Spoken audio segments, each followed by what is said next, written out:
திராவிட முன்னேற்ற கழகத்திலிருந்து விலகி அனைத்து இந்திய அண்ணா திராவிட முன்னேற்ற கழகத்தில் தங்களை இணைத்துக் கொள்ள வேண்டும் என்று விரும்பி இங்கே வந்திருக்கின்றீர்கள்.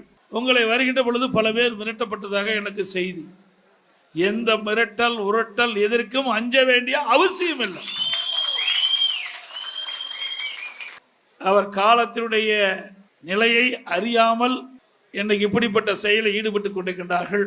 ரவுடிகளை வைத்து மக்களை மிரட்டுவது திமுகவுடைய வாடிக்கை. இன்று அதற்கு வாய்ப்பே இல்லை.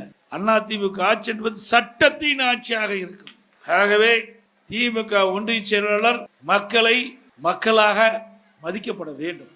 ஒவ்வொருவரும் தனக்கு இது ஜனநாயக நாடு. அவரவர் விருப்பத்திற்கு ஏற்பதான் அவரவர்கள் நடந்து கொள்வார்கள்.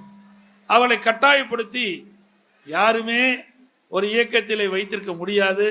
ஆகவே திராவிட முன்னேற்ற கழகத்திலும் சரி, விடுதலை சிறுத்தை கட்சியிலும் சரி, கொங்கு பேரவையிலும் சரி, இன்றைக்கு விலக்கி அனைத்து இந்திய அண்ணா திராவிட முன்னேற்ற கழகத்தில் தங்கள் இணைத்துக் கொண்டு என்று சொன்னால், அனைத்து இந்திய அண்ணா திராவிட முன்னேற்ற கழகம் ஆட்சியில் இருக்கும்போது நிறைய திட்டங்களை கொண்டாந்து நிறைவேற்றி இந்த ஏழை மக்கள், ஒடுக்கப்பட்ட மக்கள், தாழ்த்தப்பட்ட மக்கள், பொதுமக்களுக்கு தேவையான நன்மைகளை அண்ணா திமுக ஆட்சியில் தான் செயல்படுத்தப்பட்டது.